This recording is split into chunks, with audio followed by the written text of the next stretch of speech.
Hi, I'm Matt Williams, and this is vCon Auto Apology, my hack for TADHack Global 2023. vCon is a portable format for describing human conversations, in particular voice calls. It captures both the metadata and the content and makes it easy to import into analytics or data science platforms. vCon is a JSON format, but there's also a Python library to make it easy to create, sign, and parse them, as well as adding function like audio transcription. I was really excited to discover the real-world vCon dataset that was released just in time for TADHack, as it gave me the chance to explore a real dataset and look for new opportunities. The dataset contains data from a car rental service desk covering calls to agents handling inquiries and complaints. My hack is implemented as a Jupyter notebook. I'm running this in Google Colabs because it's really easy to get started. And if you want to play with this too, you can use the link in the description below. The hack consists of 3 parts: importing the data, analyzing the data, and then, once we've determined a set of unhappy customers, using GPT to generate text for apologies to be sent by SMS. So the first step was importing the data. I downloaded the real-world vCon dataset as a zip file and then uploaded it to Colabs.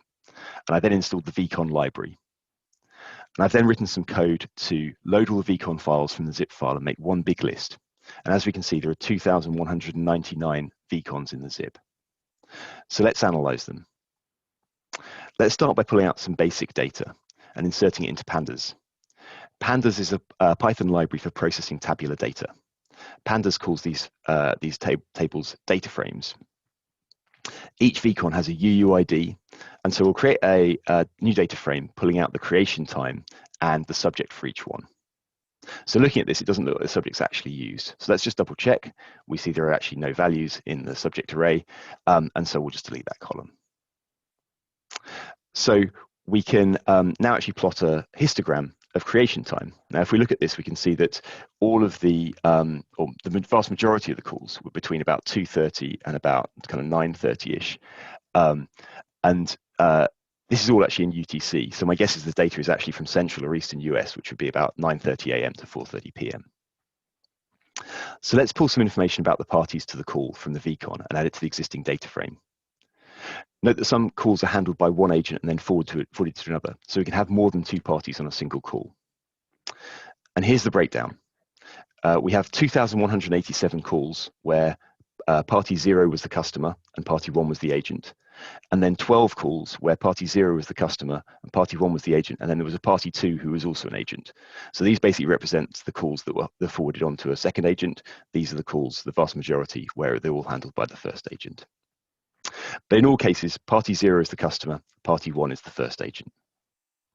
So let's now have a look at which agents are handling the most calls. So here we can see that Sean Santos is handling the most and Robert Cummings is handling the least.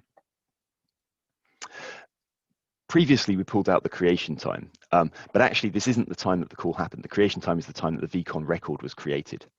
So let's try and extract the time the call actually happened and the call duration as well. Now, there's actually an API provided by vCon, the vCon library, to do this called get conversation time. It's defined, but it's not actually implemented. So I've kind of monkey patched that in. So here's an implementation that means that we can call that API. And so when we call that API, we get a data frame with conversation time and duration, and we can pull those out. And then we can plot another histogram with the actual call time. It does actually look pretty similar to the original one. Okay, so one of the really useful things with vCon is that you can, as well as containing the metadata about the call, you can also attach analyses. You can embed them in line. And so let's have a look at the analyses that are already in line in the vCon dataset, the real-world vCon dataset. So we've got these 6 types: transcript, diarized, summary, words, paragraphs, and customer frustration. Customer frustration sounds interesting. So let's parse that out and look at some examples. So here we are. We've got a new column that's customer frustration. So one kind of hypothesis is that maybe customer frustration is affected by time of day. Maybe callers are more likely to have issues first thing in the morning or late in the afternoon. Maybe our agents get more frustrated and tired as the day goes on. So if we plot a histogram, we actually see that no, that's not true. It looks like the customer frustration is basically correlated with call volume. So let's have a look at another thing. Maybe some agents are more likely to be involved in calls that involve customer frustration. And here we do actually see some quite interesting correlations. So Rosalie Baldon seems to have a significantly higher number of calls that involve customer frustration than the ones that don't. Now, this doesn't indicate necessarily that this is a situation with the agent themselves. It may well be that they end up getting forwarded, involved in more calls for some reason than other. There may be other factors involved here. We could dig into this further, but let's instead look at the calls themselves. So here's the list of the calls that need review. Let's check that there aren't any customers who repeatedly get frustrated. Special care might be needed for them. We count up the number of instances of each number, sort them, and then get the top entries. And the top entry only occurred once, so no, there haven't been any repeats. Going back to the analyses embedded in the vCon, we'll parse out the summary out of the vCons and add it to the data frame and show the ones that needed review for customer frustration. Okay, so we have a list of frustrated customers and a summary of why they are frustrated. Let's see if we can use that. Maybe it would help the customer relationship if a supervisor reached out to apologize. Drafting apologies could be a slow process, so maybe we can automate that so that the supervisor just has to review and improve the text. And maybe GPT can do that for us. So we've installed the OpenAI library, and I've provided my API key. You can get one of these from OpenAI with a small amount of free credit if you want to try this out yourself.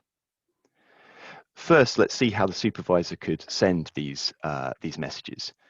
Now, we don't actually have email addresses, unfortunately, as we can see here. So we're going to have to use a different approach. So let's use SMS. So we'll create a new data frame with the customer's name, their telephone number, with the agent's name, the customer's telephone number, and a summary of the call. And here we are. And GPT requires you to provide a prompt to tell it what to do, like who it's acting as, what they're trying to achieve, etc.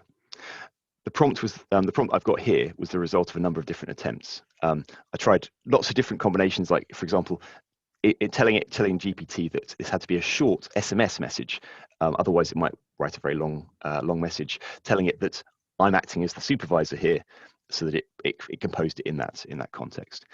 There's a term for this, which is prompt hacking, and it is very much definitely a thing. So we've got this prompt, and now we can fire this into OpenAI, and we can see what it spits out. Here's the message that it's created. Okay, so we've got something that seems like it works. Let's try doing this for all of our customers. So the free tier of OpenAI only allows you to send 3 requests per minute. So we had to rate limit this, so it ends up being quite slow. We can also track the cost. So the cost is here. It's just under 2 cents to generate all 34 messages, so definitely not an expensive thing to do. Some of these responses are pretty good. This seems like quite a useful message. Unfortunately, some of them are not so good. This seems to be ended up being that GPT has commented on the summary itself, which is not really what we want to send to the customer.